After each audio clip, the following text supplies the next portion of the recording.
the world of business. Starting it up from the world of makeup. Women encouraged to venture into the makeup business. Yvette Veve Murangira, a makeup artist, says just like any other business, the makeup business needs a lot of time and experience for one to perfectly execute it, but with time, it can reap more profits for one, as Barije Andrew reports.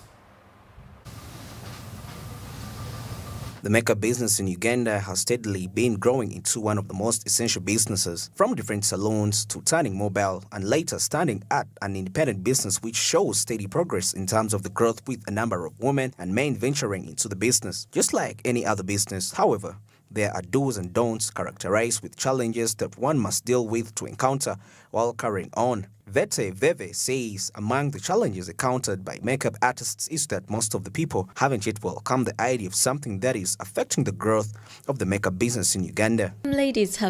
Some people have not yet appreciated the business. So when you tell them, for example, the prices, they're in shock. They don't know that for us to do these semi-permanent procedures, it's slightly more costlier than buying the ordinary pencils. We're now talking about pigments, inks, machines. Everything that you buy is way costlier than the ordinary makeup. Also, the other challenge is people have not yet appreciated it as much. There are few ladies, they love it. And it has also given me an opportunity to perfect my skill while the market is still growing. Vete, however, encourages ladies to engage in the makeup business because it's one of the businesses where women can easily strive in since it represents the secrets behind beauty. She further reminds them to cage according to their time and quality because it will determine their value. I would like to venture into this kind of business. It's a very good business because beauty is part of every woman. I mean, for the makeup, you can't go wrong. Only you have to buy very, very good products or contact me for more studies because I teach makeup. And then also don't give up because makeup is art. Every artist has put in time and investment. Don't give up and take time to study and perfect your skill and use amazing products. Vete, a member of Women in Self-Employment Organization, has also challenged ladies to venture in organizations to build their capacity as entrepreneurs because they provide a platform for business growth. Grow and develop yourself in business, especially as a lady. You can't be on your own. You always have to find a way of being bigger and better. And one of the ways that I have managed is by being part of organizations like WISE. WISE is Women in Self-Employment Organization. This organization is here to help us to build our capacity as entrepreneurs, especially women and girls. They are very interested in ladies that have just started business because they want to see a lady grow from a very small scale to a large scale and then also to a large scale in the long run. Semi-permanent makeup is a complexion treatment to enhance eyes, brows and lips to add definition to the face. This technique involves injecting pigment through a fine vibrating needle into the most superficial layers of the skin. In Uganda, there are a few artists venturing in this type of makeup since it needs a lot of skills and studying for one to be good at. And in Uganda, there are very, very few artists venturing in the semi-permanent makeup. What is the semi-permanent makeup? Now, semi-permanent makeup is a complexion treatment to enhance eyes, the eyebrows and the lips to add definition to the face. So it is just artificial addition of a definition to your face. Maybe you want to spice it up. Try to add more beauty onto you because according to the makeup artists, they will tell you beauty, women, what identifies a woman is beauty. Your beauty identifies you as a woman. That is why women have been encouraged to use it as a source to actually get some money. Because most of the women engage in a different makeup. You've seen women love makeup to the fact that every time a woman is leaving home, at least apply some simple makeup in the face, tries to look, to actually look into the mirror to see whether she looks good for the day. At the end of the day, most of them actually carry some of these things in their bags. So you find a woman having a mirror in the bag, a hand mirror, carrying some, they have some things they do carry. The ones you see, the copper girl, someone having lip balm, all those happening. So if at all you're good at it, you can actually monetize it and get some money out of it. And at the end of the day, make it a business, make it a franchise, and it can actually grow. You can actually go up and try to learn and understand the nature of makeup. How is makeup done? How is professional makeup done? Because I've seen most of the artists are making money from the musicians. You see musicians when they are going to shoot for videos, even in the movie scenes, the actors actually, there is makeup where you actually get, they first apply makeup onto you. Even with the movie scenes you normally see in the horrors, you get, most of these effects are only used with makeup. They just come and make a funny makeup of someone and he looks to be like a zombie, but it's just makeup. And that person is actually being paid dollars, millions of dollars for having such a skill. So those are some of the things you can actually learn. And you can actually get yourself a job, not only in Uganda, but abroad. You can be you can actually be a personal makeup artist of a celebrity. And you get money whenever they are going for an interview, whenever they are going out to make an endorsement, or to actually go out for a press or for a media meeting, for a press conference. You apply some makeup. But makeup in most cases depends on what your client wants. In most cases, you'll find some people apply simple makeup depending on different occasions. There are people who can apply too much of the makeup, and still that depends on a different occasion. If you've seen some of the birthdays, most of the women tend to apply a lot of makeup on their birthdays. Some women tend to apply a lot of makeup in case of going on a date with, let's say, someone is actually going on a date with the husband or the boyfriend. They tend to apply some makeup. Others look for a natural makeup that gives you just a simple foundation. But all that can actually be monetized by anyone who has got the skills to do makeup, to actually utilize that space and venture into the makeup business. And hey, away from venturing into business, adopt joining organizations. Women have always got organizations attached to circles or saving groups, or credit and cooperative groups that can actually lend you some money, and they help you develop and also build the capacity of your business as an entrepreneur. So as women, you are also encouraged greatly, as you could definitely see Yvette, who is actually a makeup artist in Uganda. She actually said you can actually get more skills in makeup and you adapt to the business and get to get and earn more money. Just like any other business, it takes time, but once you start earning the profit, you can feel your sweat is actually paying off. Away from that, let's move on to the next story. As travelers survived death after a bus they were traveling in caught fire. The bus exploded into flames at Kampiringisa in PG Town Council along Kampala-Masaka Highway. Here are the details. A Gateway bus registration number UAU 926U that was traveling from Kampala to Kabale had a malfunction at Kampiringisa along the Kampala-Masaka highway that caused a fire from the rear wheels.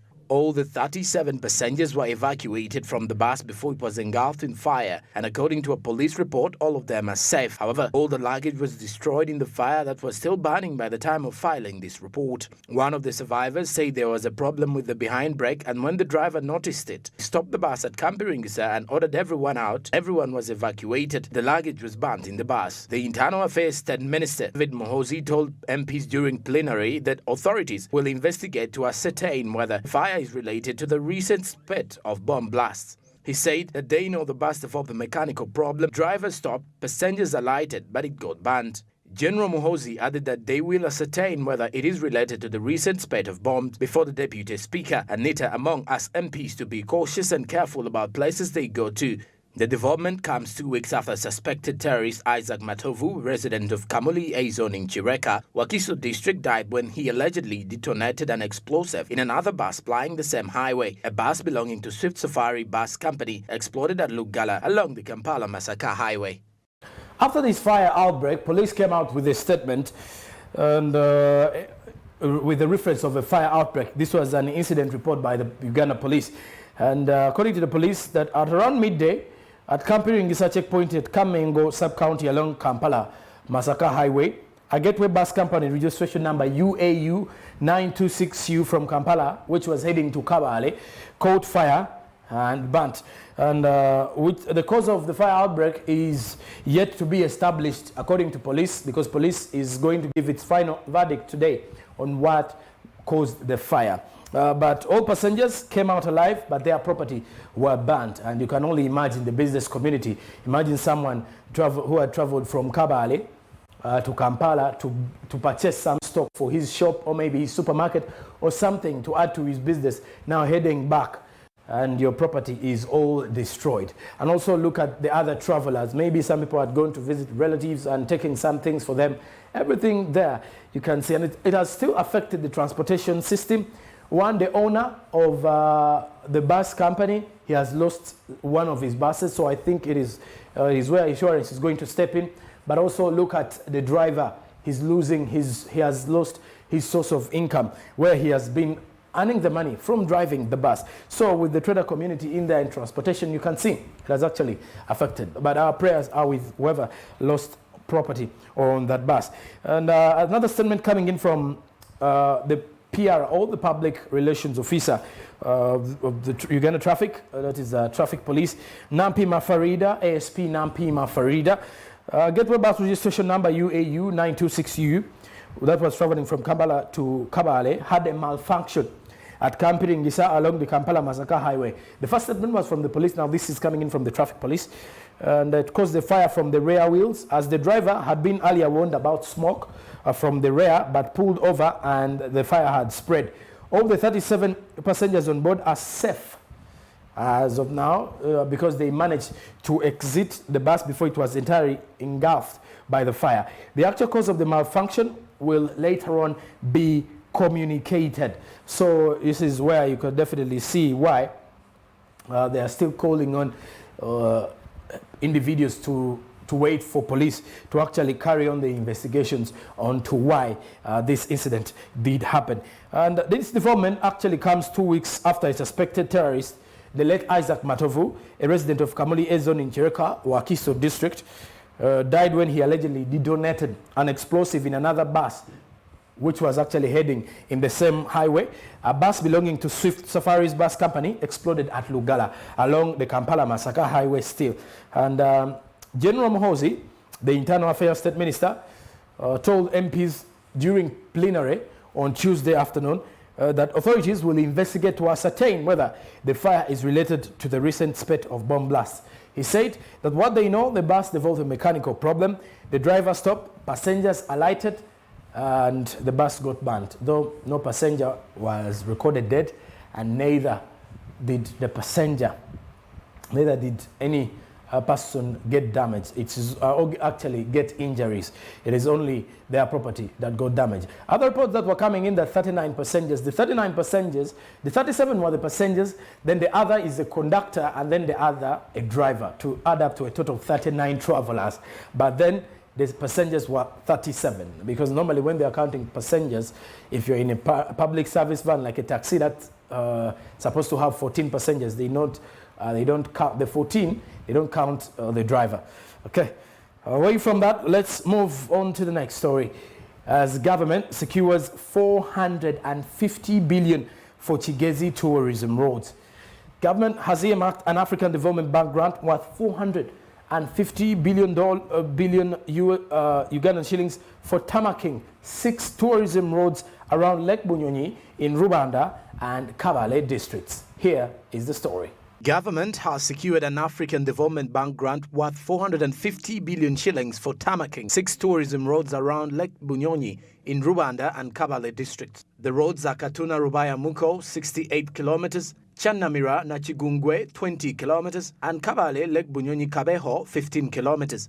Others are Kachuekano, Kagarama, Hisensero Muko Road, 22 kilometers, Kamuganguzi, Bukora Chitegi Kekubo Road, 25 kilometers, and Katuna Riakarimira Kamuganguzi via Chonyo, Kasherenjenyi Road, 15 kilometers. State Minister for Industry David Bahati and a team from the National Roads Authority, led by the Director of Road Maintenance Joseph Oti, inspected the roads last week. The minister, who is also the NRM party chairperson for Kabale district, said that the tarmacking of the roads also facilitates the multi-million iron ore processing factory that is set to be constructed in the neighboring Rubanda district.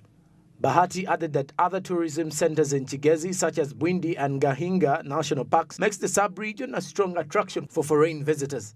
Landing sites for 2 ferries on Lake Bunyonyi that are expected to come with the construction of identified roads and a speedboat for rescue services shall not only save lives of the people that have been drowning in Lake Bunyonyi because of poor means of transport, but shall also transform their social and economic status.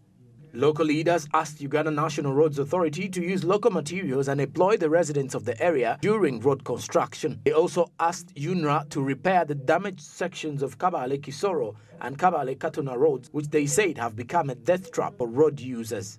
Landing sites for 2 ferries on Lake Bunyonyi that are expected to come with the construction of the identified roads and a speedboat for rescue services shall not only save lives of the people that have been drowning in Lake Bunyonyi because of poor means of transport, but shall also transform their social and economic status. I think Lake Bunyonyi is one of the deepest lakes in Africa. So when someone says drowning in Lake Bunyonyi, you see I'm water phobia in most cases. Normally, I think I need to actually go for some swimming lessons. But even if I go for them, I will choose to actually go in a swimming pool rather than going in a lake, because a lake, you cannot determine the depth of a lake, because as you go, the more you go deeper, the deeper it is actually going. Remember, it is just mud and sand beneath, so it's just like you stepping in a soft ground. You're always going deeper if you don't know how to swim. And but with the swimming pool, you can easily see the depth of the swimming pool. You can easily tell that someone is even drowning, unless when someone is in the deep end where other people don't want to swim with. But clearly, you can see that now. The local leaders furthermore asked the Uganda National Roads Authority to use local materials and employ the residents of the area during road construction. They also asked the Uganda National Roads Authority to repair the damaged sections of Kabale, Kisoro and Kabale Katuna roads, which they said have become a death trap for the road users. And David Bahati, the State Minister for Industry, as well as the NRM party chairperson for Kabale district, said that tarmacking of the roads will also facilitate the multi-million iron ore processing factory that is yet to be constructed in the neighboring Rubanda district. So the move is to show you the importance of transportation to the growth of the economy. I did mention of the fact that whenever we have a new presidential term or whenever financial year is coming up, there are a number of road projects that are highlighted or that are already highlighted to take effect with any financial year, and money is always allocated there. So among which 6 roads in the western part of Uganda, Lake Bunyonyi tourism site to be specific. Moving on, the government of Uganda, through the Ministry of Agriculture, Animal Industry and Fisheries, has banned the importation of antibiotics in the country. According to Dr. Anna Rose Okorut, the Commissioner Animal Health from the Ministry of Agriculture, Animal Industry and Fisheries, says that they are reducing the volumes of antibiotics in the country. She notes that some Ugandan farmers had started misusing these antibiotics, something that is posing health risks to animals and human beings as well. Even in animals, if we misuse drugs, then we find that resistant organisms develop, and when human beings take that.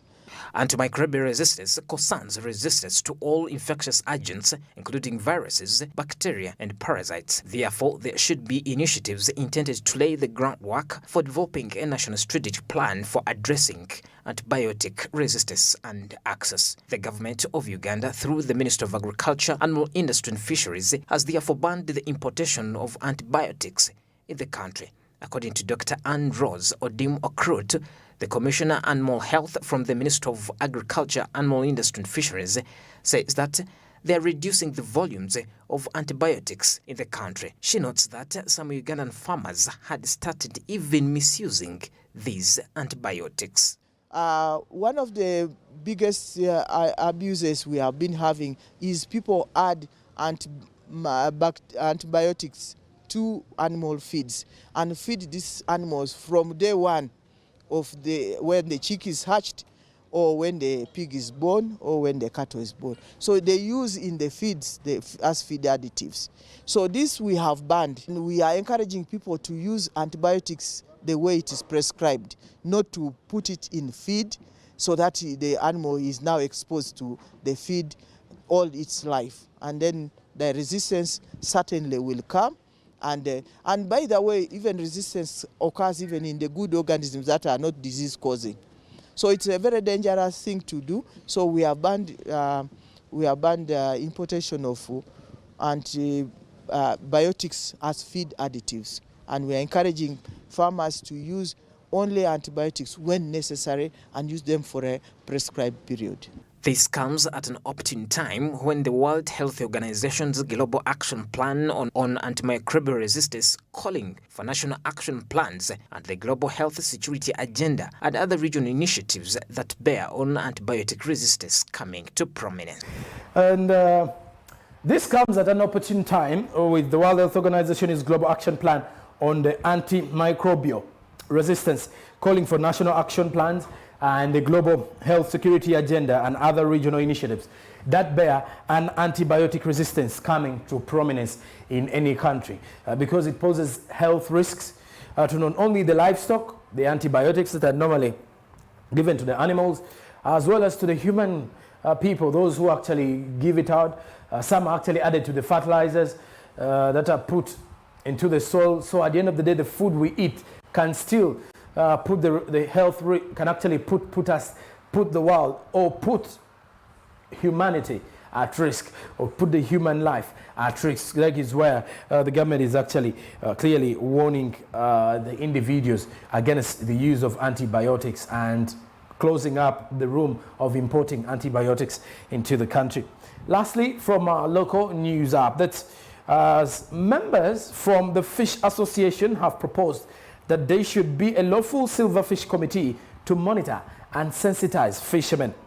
While appearing before the Parliamentary Committee of Agriculture, Animal Industry and Fisheries, they decried double taxation, calling on the amendment of Fisheries and Aquaculture Bill 2020, as Pedison Mumbere reports. Thank you, Chair. I'm Barra Ephraim Ganshanga, Member of Parliament of Buhuru West. The three partner states, that's the Republic of Kenya, Tanzania and Uganda, sharing Lake Victoria, have been managing the lake through agreed management plans to ensure sustainability of the fisheries resources. The first fisheries management plan was developed in 2001 and implemented from 2005 to 2008. This was followed by the second management plan for the period of 2009 to 2014. Members of the Silverfish Association have therefore proposed that there should be a lawful silverfish committee to monitor and sensitize fishermen. While appearing before the Parliamentary Committee of Agriculture, Animal Industry and Fisheries, they decried double taxation, calling on the amendment of the Fisheries and Agriculture Bill 2020. Fishermen are not comfortable with is double taxation. They have said, and they have presented it fairly well to Parliament. What the road users do, the road license we used to pay was transferred to fuel, to petrol and diesel. Whoever uses a road will pay road license by using fuel. But the fishermen, the licenses are still going on, and they also use fuel to go and catch fish. What they want now, government should scrap licenses, fishing license, annual fishing license, and the fees that were used as annual fishing licenses be transferred on fuel usage, which they are using because they use over 40 liters a day. And if you are using 40 liters where road license was transferred on fuel, this license is actually filled, should be scrapped. It's double taxation. The Committee of Parliament has heard from them. It may not be its mandate now in making this law, may not. They need now to hear. We shall petition the Committee of Physical Infrastructure that is handling transport to listen to them, because actually it is self-explanatory. If you transfer the road license fees, vessel license fees should also be scrapped, and every vessel uses an engine. It should now just be not affecting these people who do not use what? Engines to go fishing. But a fishing license, annual fishing license or vessel licenses is an archaic and should be scrapped, because other other jurisdictions, other countries scrapped those licenses. They just recover money from fuel, and that is all. The taxes, let me say double taxation, is clearly being known that, let me talk about on the side of those having vehicles. It's being clearly known that those having vehicles, the taxes on the vehicles were removed or were dismissed. But for our case, those who participate in fishing, most especially silverfish, we do pay license of 175,000 annually, which presses us so much. Because in fishing silverfish, we do use petrol. A boat per day, let me say, can use 40 liters of petrol. The Fisheries and Agriculture Bill number 29 of 2020 was formulated with objectives of consolidating and reforming the laws related to management of fisheries and agriculture. The most important thing to note for fishermen and those engaged in fisheries value chain is to adopt better methods of processing fish catch to attract the better market potentials for increasing income earnings. About the non-Ugandans, he wants that non-Ugandans be taxed differently from Ugandans. They draw this example from, these people go to Tanzania, they go to Kenya. They do, because fish has no boundary marks. These borderlines are for us humans, but fish will cross the border. So when they go to those countries, Kenya and Tanzania, the treatment Ugandans are given is not good. They do not want that non-Ugandans are disallowed from fishing, but they want that those non-Ugandans be taxed differently or a little heavily to give a leverage to Ugandans to enjoy the lake more than the non-Ugandans. He also And proposal of coming in the parliament is that the foreigners should be charged at least high taxes more than we, the citizens. Reason being that in our neighboring countries like Tanzania and Kenya, we do go fishing in those countries because we don't have boundaries. When silverfish or fish, any other species, is finished in our area or is scarce, it forces us to move to neighboring countries. But the taxes we do meet there is too much. So if the government of... The committee members added that East African countries that are surrounded by Lake Victoria need to be regulated. Honorable Mary Bamugisha, MP Sembabule District, the committee chairperson, says that what has been raised will be put into consideration. You have been in our Committee of Agriculture and More Industry and Fisheries. We have today been meeting the Silver Fishermen Association, and they have their concerns which they want us to put into the bill so that the law will be favorable to all fishermen. They used the word the small and the big, so that those with small capital, those with big capital shall be assisted with this law to make sure all Ugandans enjoy, even non-Ugandans who fish on our lake, but they want everybody to have harmony on the lake, that it will benefit all people who do this job. The most important thing to note for fishermen and those engaged in the fisheries value chain is to adopt better methods of processing fish catch to attract better market potentials for the increased income earnings. As the committee members added that East African countries that are surrounded by Lake Victoria need to be regulated. Honorable Mary Begumisa, the MP, Sembabule District, who also dubs as the chairperson committee, says that what has been raised will be put into consideration to see that the Silverfish Association get themselves a lawful committee to monitor and sensitize the fishermen. And that brings us to the end of our news hour. I will return with Chapter 4 of Reason as the World is Masterpiece. We are looking at the book review from Hamis Chigundu. Keep it SMB.